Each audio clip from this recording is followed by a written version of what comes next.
En ek wil jou vanaand groet vir die openbaring wat jy nodig het saam met my. Genade en vrede aan julle van hom wat is en wat was en wat kom, en van die 7 geeste voor sy troon, en van die Here Jesus Christus, die betroubare getuie, die eerste wat uit die dood uit opgestaan het, en wat heers oor die konings van die aarde. Amen. Dis Pinkster. Baie mense is nie eers mooi seker waaroor gaan dit nie. En minder mense sien dit as belangrik. 50 jaar terug was dit 'n ander storie. Jy het 'n Pinksterweek gehad en dit was elke aand. Die ouer mense sal sê, daar was 'n opgewondenheid. Maar ek wil hê met vanaand ook 'n opgewondenheid, want die Here het altyd 'n plan met ons. Ons weet nie wat nie. Maar ek wil jou 'n vraag vra. Ek is seker, of ek wil 'n stelling maak, noem hom wat jy wil, maar almal van ons het al iemand gegroet en totsiens gesê. En jy gaan dit later vanaand ook doen as jy klaar saam gekuier het. 'n Partykeer groet jy iemand vir 'n paar uur. Want jy gaan hom dalk later oor 'n paar uur sien, veral in jou gesin. Ander kere groet jy mense, miskien sien jy hulle weer vir 'n paar dae nie, maar daar's 'n gegroetery. Dan is daar weer kere waar jy mense groet wat jy hulle vir 'n lang tyd dalk nie gaan sien nie, en julle paaie gaan uit mekaar uit. Dit is baie interessant, ek verstaan dit nog nie, en ek kyk na onsself en na al ons mense om ons. Ons kan lang kuier met mense, om die braaivleisvuur op enige manier, en wanneer ons dan by die huis uitstap, julle ken wel, julle gaan weet waarvan ek praat, dan kom ons by die kar, en dan begin ons met mekaar ernstig gesels, nee. Dit is soos 'n kind wat skielik baie boublokkies het. Hy weet nie mooi waar om wat te doen nie. Hy sien net hierdie blokkies, want die tyd is nou min, en ek moet hierdie gesprek klaar kry, want ons gaan nou ry. Dis wat ons doen. 'n Baie algemene ene van wanneer ons ver uit mekaar uit gaan, is wanneer mense oor see gaan om vakansie te hou, en hulle is vir 'n paar weke weg. Dis 'n moeilike ene. En nog 'n moeiliker ene is as iemand na 'n ander land immigreer. Ek wil net seker maak, is dit immigreer of emigreer? Die een met E is om uit te gaan, en immigreer is om terug te kom. Baie dankie, nou verstaan ek het ook. Maar dis 'n hartseer ene wat gebeur. Nou, ek praat nie nou van emigreer na Zimbabwe toe nie. Verstaan my nou mooi. Dis nou waar die ouens deesdae ver lande gaan. Maar dis 'n moeilike een hierdie, want daar's mense wat dalk hulle kinders en hulle kleinkinders vir lank nie gaan sien nie. Maar dis 'n gegroet. En dan is daar een groet wat die moeilikste is. En dis wanneer jy 'n geliefde op 'n sterfbed moet groet. Want jy weet, daar's 'n tyd wat kom, en ek was baie daar al, wat ons almal weet, dat nou groet ek en is verby. En ek gaan daai persoon nie weer op aarde sien nie. Dis verby. Hy of sy is weg. Hulle is nie meer naby aan jou nie. Maar daar's 'n ander persoon wat baie naby aan my en jou is, wat op 'n dag ook gegaan het en ons gegroet het. En dis die Here Jesus Christus. Hy het ons gegroet, en ek wil vanaand kyk, help my reg, vanaand kyk daarna, oor hoe Jesus ons gegroet het, en wat het hy gemaak. En ek wil jy moet saam met my oopmaak by die eerste teksvers, is Johannes 12, vanaf vers 1 tot en met 8, die Bybels hiervoor, andersins kan jy self blaai in jou eie Bybel, en Johannes is in die Nuwe Testament, een van die evangelies, Johannes 12, vanaf vers 1 tot 8. En jy sal moet kop hou vanaand.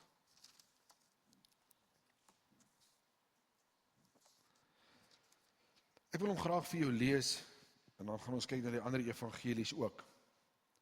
Het almal om daar, so ons op die regte plek. Goed, ons begin.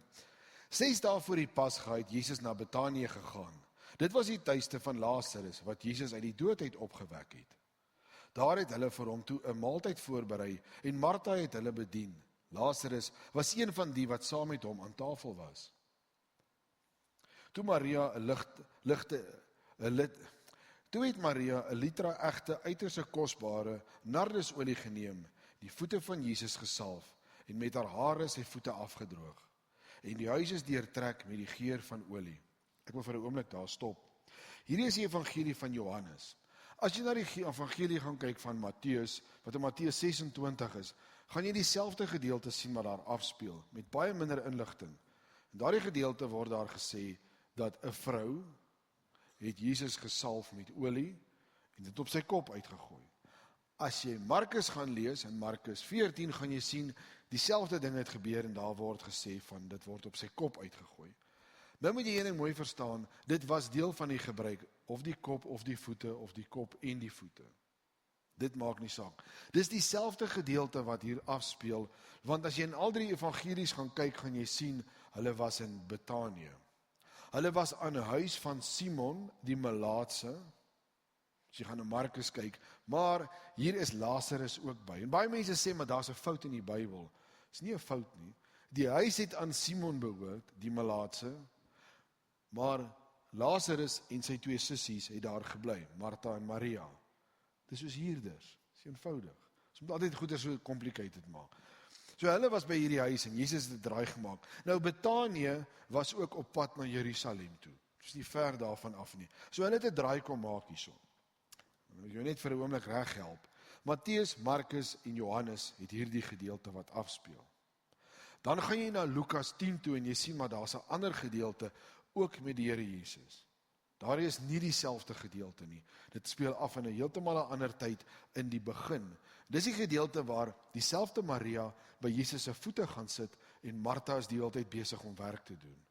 So is baie duidelik dat Jesus 'n hele paar keer by hierdie Martha en Maria 'n draai gemaak het. Lukas 10 was in die begin van sy bediening. Maria het by sy voete gesit.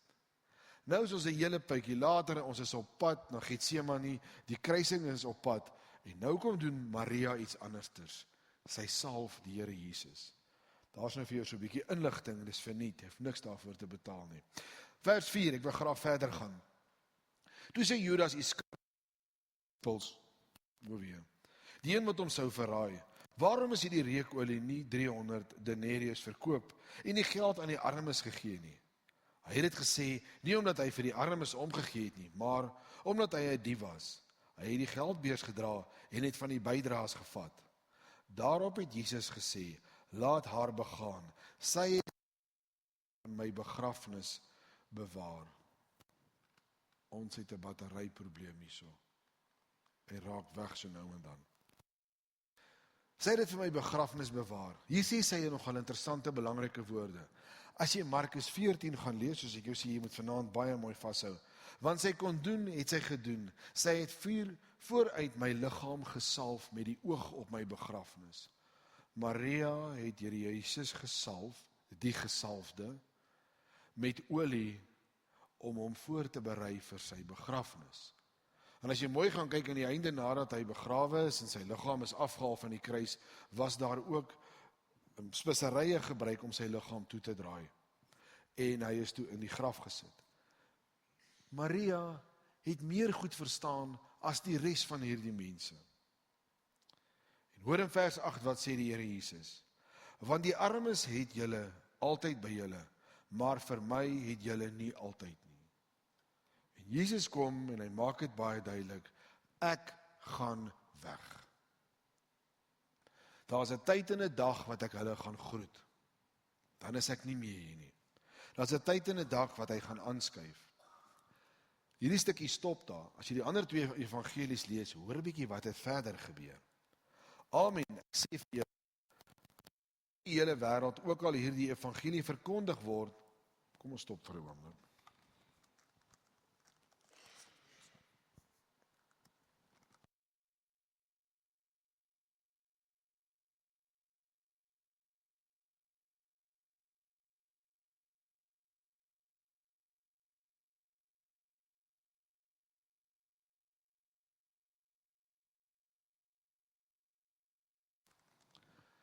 Ons het vanoggend begrafnis gehou en ons het met nuwe batterye begin. Dit lyk vir my daardie begrafnis het hard op die batterye gewerk. Skus, kom ons kom terug waar ons was. Daar's 'n stukkie ekstra in die ander twee evangelies oor hierdie vrou. En hoor wat staan daar. Amen, ek sê vir julle, waarin die hele wêreld ook al hierdie evangelie verkondig word, sal daar ter herinnering aan haar vertel word van wat sy gedoen het. Dis 2000 jaar later. Ons vertel nog dieselfde storie. Dit is so mooi dat die Here Jesus erkenning gee aan wat hierdie vrou gedoen het. Sjoe, klomp inligting. Here Jesus word gesalf. Hy's tussen die mense wat die naaste aan hom is. Die mense wat hy gaan groet aan die einde van die dag. Hy spandeer soos wat hy altyd doen tyd aan hulle vir nog 'n keer, waar hy aan 'n tafel sit en saam met hulle eet.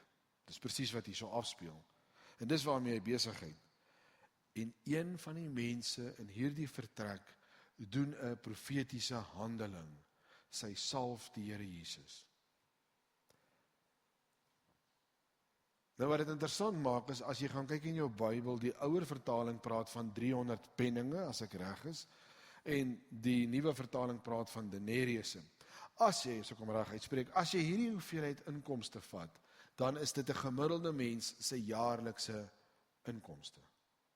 Hierdie vrou het iets kosbaar gevat, dit op die Here Jesus uitgegiet, hom gesalf met 'n jaar se salaris. Ek dink sy het alles gegee wat sy het. Nou dink bietjie aan jou jaarlikse salaris. Hoeveel olie gaan jy daarmee kan koop? En daar mors jy dit, dis tipies mens wat dink, op hierdie man in 'n oomblik. Sy het iets verstaan van die gesalfde, want dis die Here Jesus Christus. Dis waar dat daar al voorheen gepraat is daarvan. Maar hier doen sy 'n wonderlike profetiese handeling.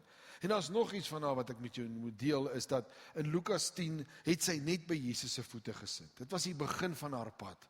En haar sussie het gewerk. Verder het dit gegaan en toe kom ons by Johannes 11. En toe het sy by sy voete neergeval oor haar broer Lazarus.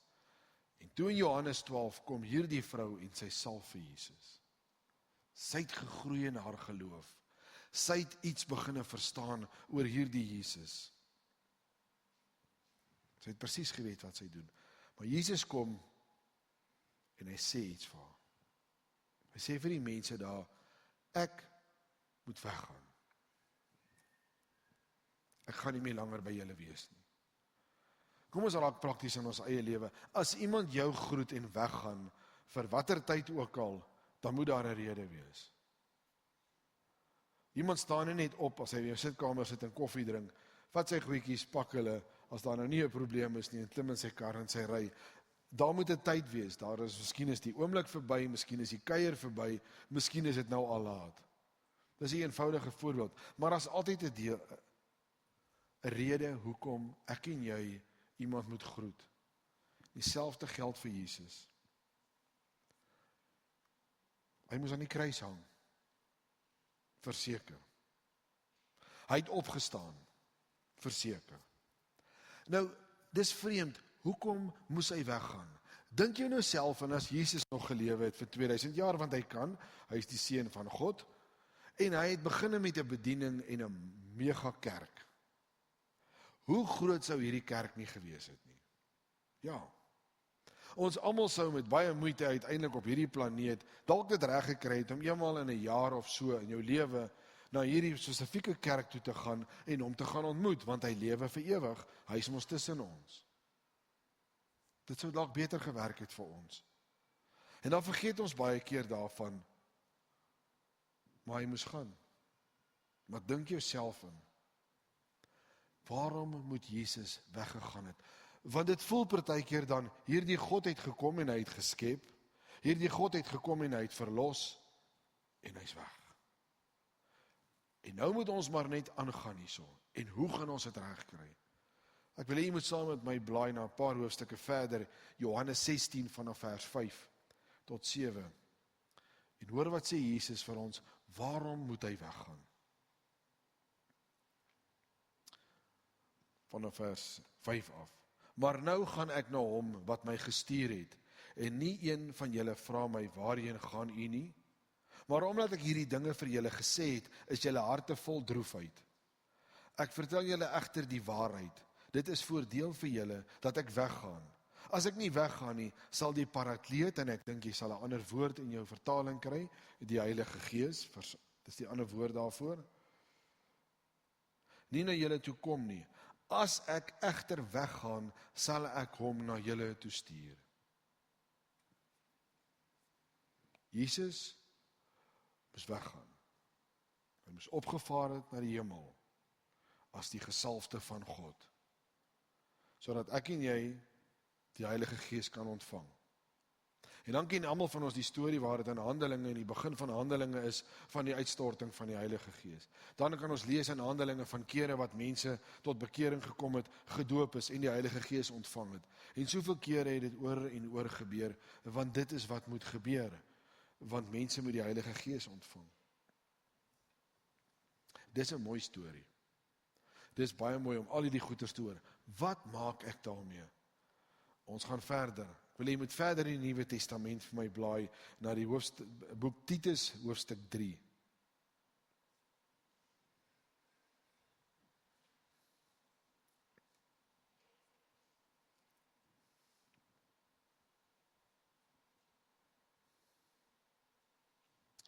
Titus hoofstuk 3 vanaf vers 4 af. Maar toe die goedheid en die menslike liefde van God, ons verlosser, verskyn, het hy ons verlos. Is dit nie mooi woorde nie? Die menslikheid van God, die menslike liefde. Daar's 'n stuk van God wat liefde vir 'n mens is. Hy's nie daar ver nie. Hy's saam met ons gaan verder. Het hy ons verlos, nie op grond van werke wat ons uit geregtigheid gedoen het nie, maar op grond van sy ontferming, by wyse van die afwassing, deur die wedergeboorte en die vernuwing deur die Heilige Gees, wat hy ryklik oor ons uitgegiet het deur Jesus Christus, ons verlosser. So het ons geregtigheid deur sy genade as erfgename geword van die ewige lewe waarop ons hoop. Ongelukkig in baie van ons kerke is die Heilige Gees nog altyd gehanteer soos 'n stout kind in 'n hoek. Ongelukkig is ons baie keer op 'n plek wat sê, en toe sê iets vir my, ek moet links draai hier. En toe sê iets vir my, ek moet langer vat voordat ek ry, en dan jy nie in 'n ongeluk beland nie. En toe sê iets vir my, ek moet na daardie persoon toe ry, want hy of sy het my nodig. En toe sê iets vir my, of ons hou van die volgende woord, en dis toevallig toe dat ek daar beland het. Waarom gaan ons nie net vir die Heilige Gees die erkenning gee, die Gees van God nie? Want hy stap saam met ons. Hy lei ons. En baie keer as ek en jy terugkyk na 'n noue ontkoming of iets, dan besef ons maar iets het hier gebeur, maar ek was nie alleen nie. Die Gees van God het al die pad saam met my gestap. Ek is nie alleen nie. En dan het ek nog 'n stukkie identiteit ook saam met dit gekry. Ek wil vir jou 2 Korintiërs 1 vers 21 lees. Dit is God wat ons saam met julle in Christus 'n vaste fundament gegee het en ons gesalf het, want ons is ook verseël en die Gees is 'n waarborg daarvan. Miskien besef jy dit nie. Die woord Christus in die oorspronklike taal is Christos. Dit beteken gesalfde Messias. En dan kan jy na ander skrifte gaan kyk en daar's baie keer 'n sinnetjie jy sal hom gaan kry wat praat van die Here Jesus Christus en ons sy gesalfdes. En as jy nou daardie woorde gaan verder kyk, dan gaan jy sien Christus, die woord is Christos en die ander gesalfde is Chrises. Dis nie dieselfde woord. Ek en jy is nie die Messias nie. Maar dis mooi, die eerste paar letters is presies dieselfde. Want ek en jy is gesalf vanuit Jesus Christus uit met hierdie Gees. En dan mis ons dit. Daar is so baie wat van ons eintlik wag. Daar is so baie wat ons nodig het van God in sy Gees. Hy het dit uitgegiet. Daar's 'n mooi Engelse sê-ding wat sê, it's for the taking. Vat dit. So. Ons het gesing, I surrender. Vat dit nie. Is nie bang te wees vir hom. Hy het dit vir jou gegee.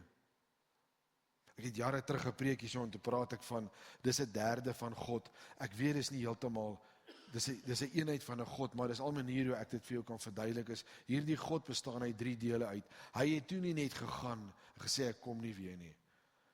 Wat hy gedoen het is hy het gesê, ek gee vir jou iets, sodat jy nie alleen is nie. Ek los iets agter. Julle moet my verskoon. Ek gaan hierdie grappige gedeelte moet julle moet deel. Partykeer as met mense kuier, dan los jy iets agter. Die dominee het gaan kuier by hierdie gesin. En hy het huisbesoek gedoen soos altyd. En na die huisbesoek het hy weer 'n jaar later gekom en die mense was regtig omgekrap, want daar was 'n teelepel weg. Met ander woorde, iets het nie reg gebeur nie. En hulle vra toe vir hom baie verontwaardig, waar is die teelepel? Toe sê hy in die Bybel. Hulle het vir 'n jaar nie die Bybel oopgemaak nie, want die teelepel het die hele tyd daar gelê. Iets is agtergelos met 'n geleentheid wat nie gebruik is nie. En dis ek en jy. Ons mis dit uit. Ek wil jou uitnooi en vir jou sê, wanneer die Gees van God met jou praat, reageer. Jy het dit gekry. Jy kan dit nie van ontslae raak nie. En 'n ander wonderlike ding is, hoe meer en meer, en God sê dit, vertrou hy jou, hoe meer en meer jy hierdie Gees met jou laat praat. Bid die Here daarvoor. Moenie bang wees nie. Vra vir die Here, ek wil weet wat u Gees vir my sê. Hy gaan jou begin vertrou en jy gaan meer en meer daarvan kry. En daar's soveel kere as jy gaan terugdink vandag, maar ek het gemis wat moes gebeur het. Dit was God. Ek wil 'n ander ding vir jou vra oor die Heilige Gees. Het dit al met jou gebeur, dat iets in jou hart brand, jy moet dit doen? Jy moet vir iemand iets gaan sê. Jy moet iets gaan doen. Maar hy los nie vir jou uit nie. Jy kan net 'n kop skud. Het iemand dit al ervaar? En dan, wat doen die Here? Hy werk met jou. En jy sal moet die reaksie toon. Ek kan jou 'n storie vertel in 'n vorige gemeente waar ek was. Ek het op die verhoog gesit en musiek gemaak. En in my hart het iets vreeslik gebrand. En in daardie gemeente was dit gemaklik. En ek het gevoel in my hart, ek moet daar sit en ek moet my gitaar neersit en ek moet afstap ondertoe en vir daai persoon sê, die Here sê dit. Toe doen ek dit nie. Paar sekondes later, toe staan die persoon langs my op en gaan doen die werk. En daardag het die Here vir my gewys. Ek is nie verleë oor jou nie. Ek sal die ou langs jou gebruik om die werk te doen. Maar weet julle wie het uitgemis? Ek. Daardie persoon het die woord wat hy of sy moes gekry het, ontvang, want dit is 'n gawe van die Gees. Dis wat ons nodig het. Begin om te soek na hierdie Gees. Jesus is weg. Hy het sy Gees vir ons gegee. Hy kom weer terug. Ons is nie alleen nie. Ons hoef nie bang te wees nie. God stap die pad saam met ons elke dag. Amen. Kom ons bid saam. Here, ons besef vanaand dat sonder u Gees is ons niks. Ons besef vanaand dat ons u so nodig het. Ons besef vanaand dat alles wat ons is en alles wat ons het, kom uit u hande uit. En daarmee wil ons vanaand kom en ons wil u vra, Heilige Gees, lei ons. Lei ons dat ons u stem kan hoor. Lei ons dat ons sal weet wanneer ons moet beweeg, wanneer ons moet stil staan en wanneer ons moet doen wat u vir ons vra. Want sonder u is alles vir ons nig. U is 'n groot God. Ons kan u nie verstaan nie. Ons kan u nie probeer uitpleis nie. Maar ons kan ons knieë buig. Daarom wil ons vanaand kom en sê, hier is ek, Here, in my swakheid. En ek vra u om my te hersalf, weer te salf met die teenwoordigheid. Ek vra, Here, om my te kom en my weer nader aan u te trek as ek afvallig geword het. Ons vra, Here, om ons te lei, dat ons elke oomblik net saam met u kan stap en nie sal vergeet nie. Ons dankie, Here. Ja, Here, ons dankie vir u geduld in ons lewens. Maar u sal niemand laat vergaan nie. U hart is dat elkeen van ons verlos sal word. Amen.